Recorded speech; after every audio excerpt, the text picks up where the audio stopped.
Eegee's failed, but not in the way you think. Its failure became the reason it reached success. However, success can be a distraction, and in this video, you'll see how Eegee's reached its height and how it got lost in it. Ed Irving and Bob Greenwood founded Eegee's in 1971 and didn't expect much success. When an interviewer asked Ed if he thought the business would be successful, he replied, "Did we expect this? No, it just evolves." There's a reason Ed thought this, but hold on, let us talk about two buddies. Ed and Bob were originally from Rhode Island, and they met when they were in kindergarten. Since then, the two remained friends. Ed went to the University of Arizona in Tucson, Arizona, and discovered two things. One, summer in Arizona was impossibly hot, and the market for iced drinks was largely untapped. Arizona had few East Coast drinks, and Ed had an idea of just what would help him and his friend make money. Ed and Bob would make and sell Italian ice. The two friends returned to Tucson and tried to make the Italian ice. It was then the two realized they couldn't make it, but the two men wouldn't be discouraged. They decided to go with their failure and sell it. No wonder they didn't think the business would be big. However, little did they know that they had struck gold with their failure, which was their slushy iced lemon drink. The two friends named the business Eegee's, which came from their name and nickname. E from Ed and G from Grimes, which was Bob's nickname. Now, they had what they wanted to sell and a name. It remained their place of business. The two raised $2,500 and got a truck, and they began to sell their beverage from this truck. Ed and Bob began operations in September 1971. They began to sell their drink near schools where sporting events took place and on campus at the University of Arizona. They also sold the drink in front of construction workers. Their drink became popular among construction workers. Unfortunately, they didn't satisfy both the construction workers and the students. They started selling their frozen drink. And if you like to learn about the history of your favorite eateries, be sure to subscribe for more content like this. You know, we really love your slushy drink there, but don't you have anything to eat? The construction workers asked. What flavors do you got? The younger students asked, and they wanted other flavors apart from the lemon. They would be disappointed when they learned that Franz didn't sell anything apart from lemon. The two entrepreneurs began to make orange drinks, which the students loved. That orange drink would dethrone the lemon beverage, which was popular when the business opened. For the construction workers, Ed and Bob began to make sub sandwiches. However, they couldn't make the sandwiches in their truck. They got a small facility on the corner of Speedway Boulevard and Craycroft Road and began to make their sub sandwiches there. Business was good until it snowed. While the Arizona summer required ice-cold drinks, the winter didn't. Sales dipped during the winter, and this wouldn't be the two founders' last troublesome period with the business. Another one loomed. But before then, the brothers managed to overcome the winter blues. In their first year, they made $20,000, and it was an encouragement for them to proceed and evolve the business. After a year of driving around town in their truck on a daily schedule, the founders decided to settle down. They opened their first store in 1972 and opened 3 more by 1974. In 1975, the friends stopped operating the truck arm of their business.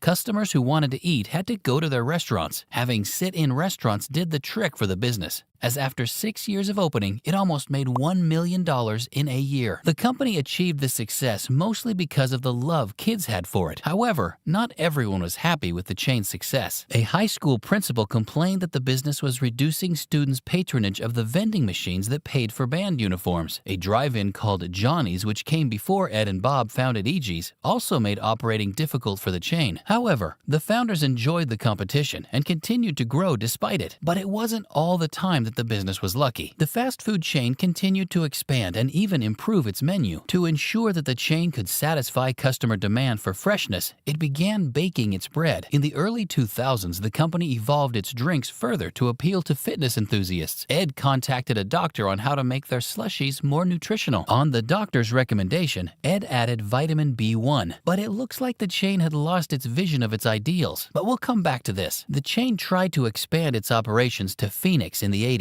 It was riding on the high that it was a success in Tucson. Unfortunately, all the Phoenix restaurants closed within 5 years, and this hurt the company a lot. The founders had underestimated their expenses in Phoenix, and it made them $3 million.